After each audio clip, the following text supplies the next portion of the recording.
sur RVTV Info, la chaîne qui informe, instruit et divertit. Je suis le pasteur Yves Malala, le présentateur de votre émission CM Talk, Culture et Mœurs, l'émission que vous aimez beaucoup. Aujourd'hui, nous voulons vous parler d'un sujet qui est très important pour tous les peuples. Et ce sujet, c'est le talent. Alors pourquoi le talent? C'est parce que sans le talent ou sans les talents, un peuple ne peut pas expérimenter un épanouissement sur le plan politique, que ce soit sur le plan social, sur le plan économique ou sur le plan culturel. Le talent, c'est quoi? Le talent, c'est une aptitude, une disposition ou une capacité naturelle ou acquise dans un domaine ou une activité. Le talent, c'est un don remarquable. C'est une aptitude ou une capacité remarquable. C'est un don qui permet à un individu d'exercer un ouvrage d'une manière excellente. C'est un don qui permet à quelqu'un de faire quelque chose d'une manière différente des autres, d'une manière excellente, bien sûr. Et lorsque le talent est découvert très tôt, cela nous donne largement du temps pour mieux l'exploiter. Et il est ainsi plus fructifiant que lorsqu'il est découvert plus tard. Le talent peut être inné, héréditaire ou des fois acquis au moyen des entraînements, des formations ou d'exercices. Évidemment, tout être humain est doté d'un talent ou des talents, quelle que soit sa capacité intellectuelle ou son rang social. Tout le monde a un ou des talents. Bien sûr qu'il existe des talents à différentes dimensions, mais c'est le travail fourni et la motivation de chacun qui déterminera son succès, bien sûr. Et lorsque le talent est inné ou héréditaire, il va déjà commencer à se manifester dès le bas âge. Voilà pourquoi vous remarquerez des fois un enfant de 5, 6, 7 ans qui vous fait des exercices corporels que d'autres enfants de son âge ne peuvent pas faire. Et vous pouvez voir un enfant de 6 ans, 7 ans qui, lorsqu'il prend un stylo ou un crayon et avec un morceau de papier, il va vous esquisser des croquis comme un artiste professionnel déjà. Vous verrez des enfants de 8 ans, 10 ans qui, lorsqu'ils chantent, c'est comme si vous étiez en face d'un chanteur ou d'un musicien professionnel.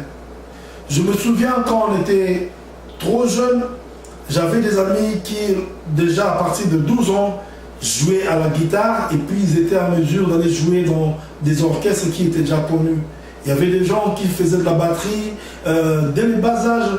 Aujourd'hui, ce sont de grands batteurs professionnels qui font des voyages presque partout dans le monde.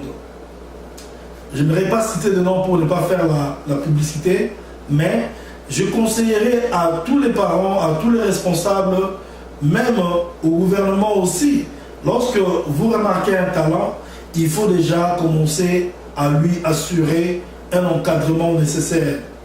Et pourquoi pas une formation relative à l'activité dont il manifeste l'aptitude. Des fois, il y a des gens qui refusent d'encadrer les talents, il y a des gens qui refusent de soutenir des talents, croyant qu'ils sont en train de les enrichir. Non, mais ça, c'est une erreur fatale, parce que les talents constituent une richesse pour un peuple. Un peuple qui n'a pas de gens talentueux, c'est un peuple qui est pauvre sur le plan culturel, sur le plan intellectuel, sur le plan politique, sur le plan économique, etc. Et il y a plusieurs choses qui peuvent permettre à un talent de se fructifier. Il y a plusieurs choses qui peuvent permettre à un talent de s'épanouir. Parce que le problème, ce n'est pas d'avoir le talent. Il ne suffit pas seulement d'avoir le talent, pour s'épanouir. Mais le talent s'entretient. Le talent se travaille. Le talent doit se développer.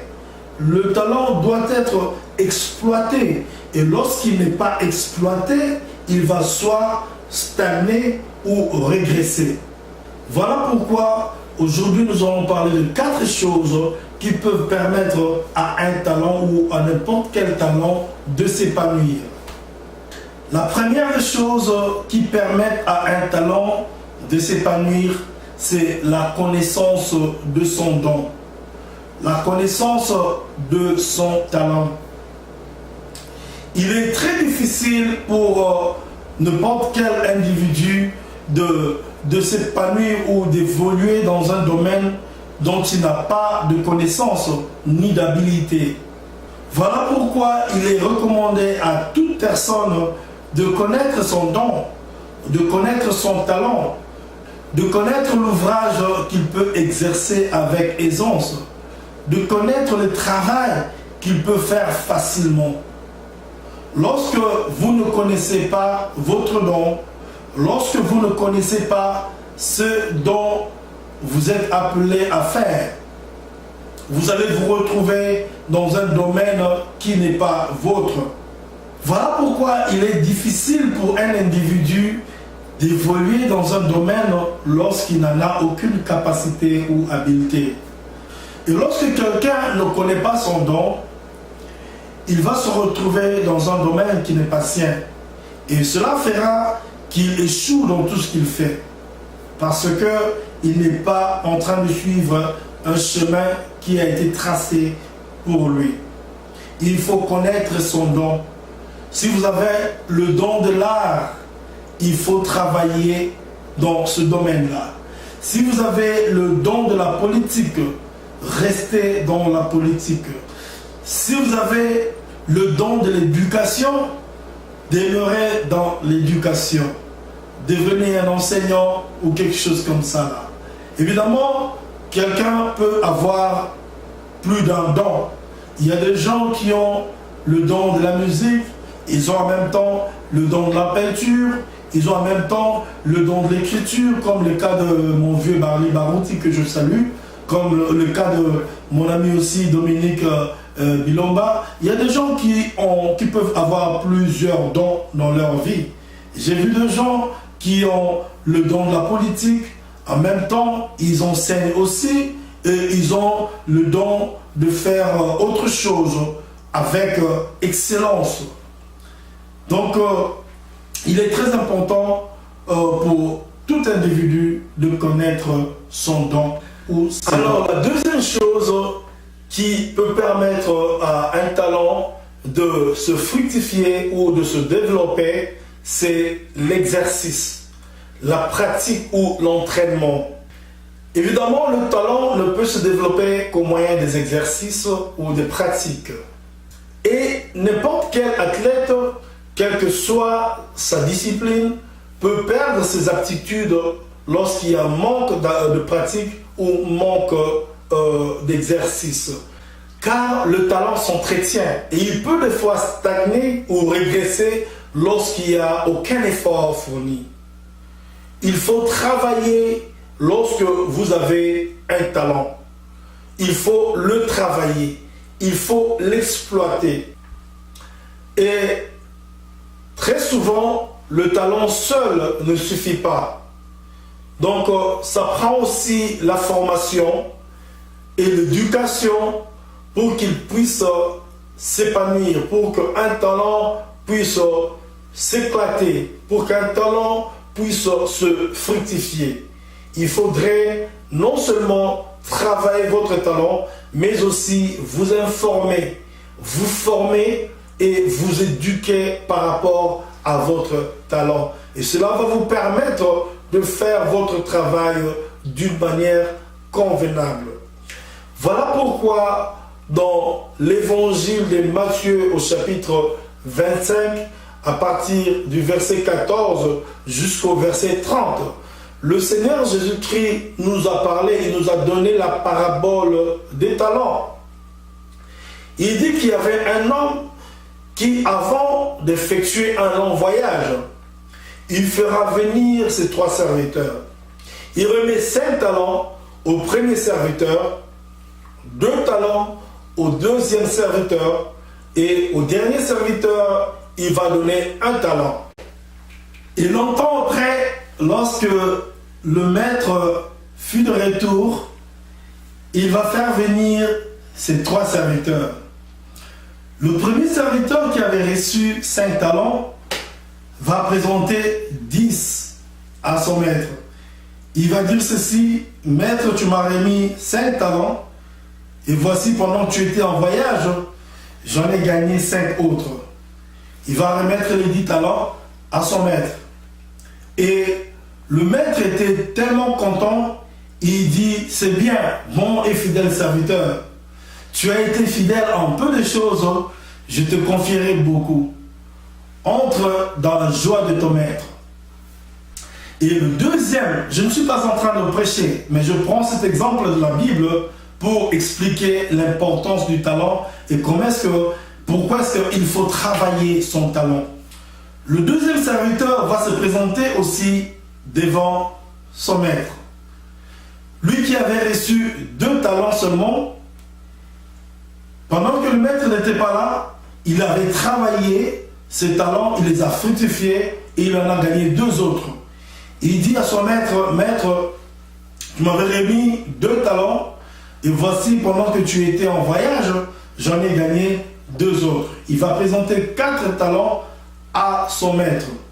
Alors, bien que le premier serviteur ait reçu 5 talents et le deuxième n'ait reçu que 2 talents, mais puisque les 2 serviteurs avaient travaillé de la même manière et les 2 serviteurs avaient doublé les talents qui leur a été donnés, ils ont reçu tous les 2 la même récompense. C'était d'entrer dans la joie de leur maître.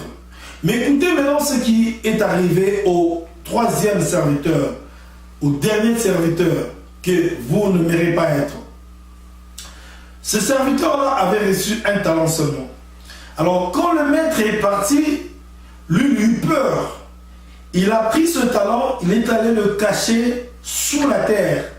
Et quand le maître est revenu de son long voyage, le serviteur va amener ses talents devant son maître. Il dira: maître, je savais que tu es un homme qui moissonne là où il n'a pas sémé. Tu amasses là où tu n'as pas vanné. J'avais eu peur de perdre ton talent. Voilà pourquoi j'ai été le cacher sous la terre. Et je viens te remettre ce qui est à toi. Alors le maître était fâché, il était en colère. Il dit: mais toi, tu es un méchant serviteur. Tu savais bien que je suis quelqu'un qui amasse là où il n'a pas vanné. Je suis quelqu'un qui moissonne là où il n'a pas sémé. Alors tu aurais dû remettre mon talent auprès des banquiers pour qu'à mon retour, je puisse récupérer non seulement ce qui est à moi, mais aussi avec un intérêt. Il dit aux gens: allez récupérer ce talent, car on donnera à celui qui a, et il sera dans l'abondance.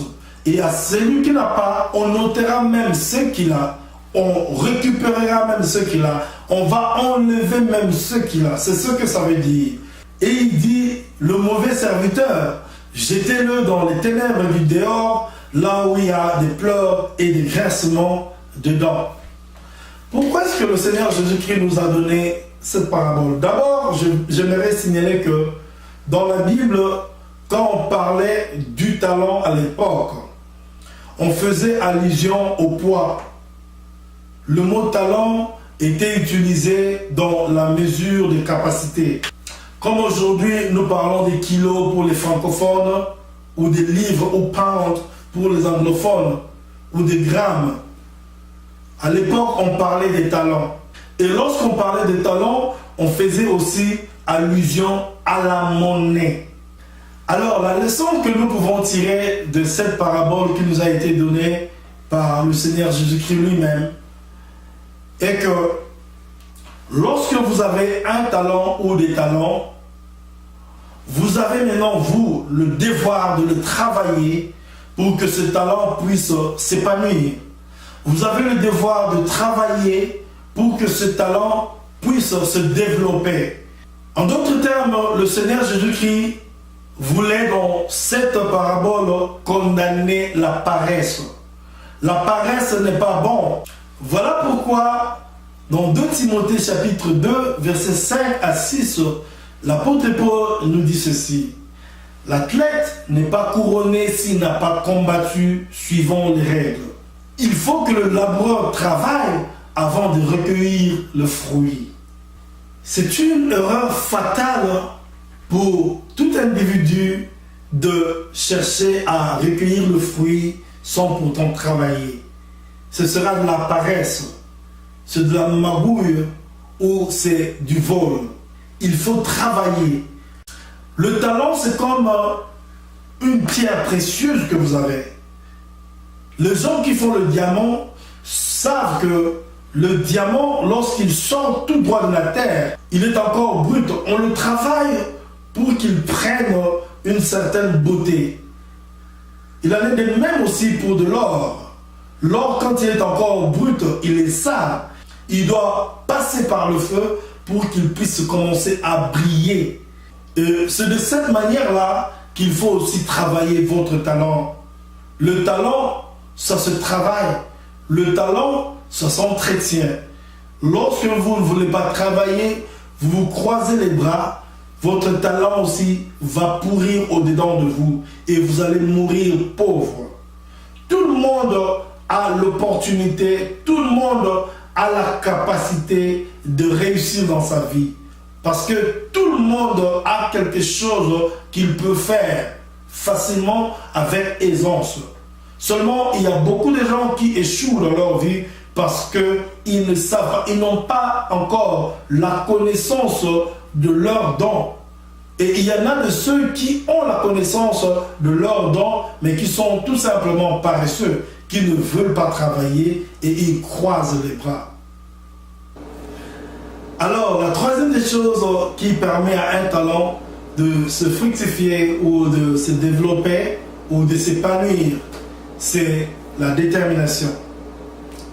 La détermination, c'est une qualité de quelqu'un qui est ferme, déterminé et résolu. La détermination, c'est une arme qui nous permet de surmonter les épreuves. C'est une arme qui nous permet de résister devant les découragements ou les critiques négatives. Lorsque vous avez la connaissance de votre talent et que vous êtes en train de travailler dur pour que celui-ci puisse s'épanouir, il faut être déterminé. Il faut mettre de côté toute chose qui peut vous empêcher d'atteindre votre objectif. Il faut mettre de côté toute personne qui peut constituer une embûche sur votre chemin. Il faut mettre de côté toute chose qui peut vous empêcher de réussir dans votre mission. La détermination. La détermination, c'est une arme qui vous permet de demeurer courageux, quelle que soit la réalité de la vie. La détermination paye toujours. Voilà pourquoi dans Philippiens chapitre 3, versets 13 à 14, l'apôtre Paul dit encore ceci. « Frères, je ne pense pas l'avoir saisi, mais je fais une chose. Oubliant ce qui est en arrière et me portant vers ce qui est en avant, je cours vers le but pour remporter la couronne céleste de Dieu en Jésus-Christ. » Il faut oublier tout ce qui est en arrière. Il faut oublier les échecs que tu as expérimentés dans ta vie. Il faut oublier les embûches que tu avais déjà rencontrées dans le passé. Il faut maintenant courir. Donc, quand tu es en train de poursuivre un rêve, quand tu es en train de poursuivre, de faire une mission, quand tu es en train de poursuivre un objectif, il faut regarder la ligne d'arrivée. Ne regarde ni à gauche ni à droite. Ne regarde même pas en arrière, mais regarde plutôt la ligne d'arrivée. Regarde plutôt ton objectif. Et pour arriver à faire cela, il faudrait avoir la détermination. Ça prend la détermination pour qu'un athlète puisse rester courageux jusqu'à la fin de la compétition. Cette vie que nous menons sur cette terre, c'est une compétition. Et pour réussir ou pour gagner, pour vaincre dans cette compétition, il faut avoir la détermination. Si tu n'as pas de détermination, tu vas te fatiguer. Celui qui n'a pas de détermination lâche prise, quel que soit le nombre de talents qu'il a. Il va finir par lâcher prise parce qu'il n'est pas déterminé. Mais les gens qui ont la connaissance de leur talent, les gens qui travaillent dur pour que leur talent puisse s'épanouir, ils doivent aussi être déterminés. Et lorsque vous êtes déterminé, je vous dis la vérité, vous allez atteindre votre objectif. Il y a quelque chose qui fait aussi que certaines personnes demeurent déterminées ou fermes dans leur destinée ou dans leur vision. C'est la passion de la chose. Tu ne peux pas avoir la détermination si tu n'as pas la passion de la chose que tu es en train de faire. Tu ne peux pas être déterminé si tu n'as pas la passion de ce que tu fais. Tu ne peux pas être déterminé si tu n'as pas la passion de ton domaine. Tu ne peux pas être déterminé dans une activité si tu n'as pas la passion. Tu ne peux pas être déterminé si tu n'as pas la passion de ce talent que tu as. La détermination. Il faut avoir aussi la passion pour demeurer déterminé ou résolu ou ferme. Quand on a la passion de quelque chose, on ne fait plus attention à la douleur que l'on peut ressentir. Voilà pourquoi les Américains disent « Do what you love and money will come. Do what you love and somebody will honor you. » Fais ce que tu aimes et l'argent va venir. Fais ce que tu aimes et quelqu'un va t'honorer. Si tu n'as pas la passion de ce que tu fais, il te sera difficile de le faire bien.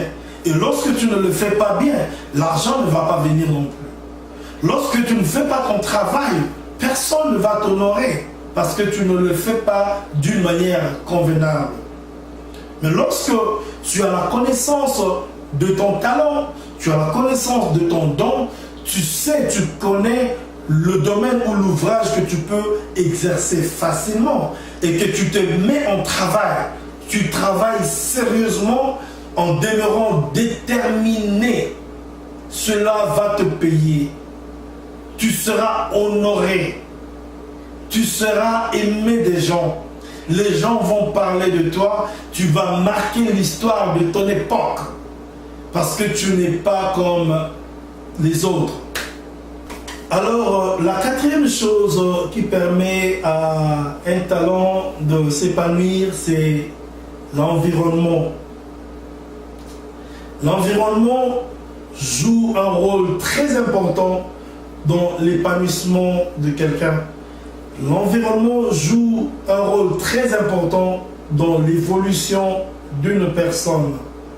Effectivement, le talent évolue ou se développe par rapport à l'environnement.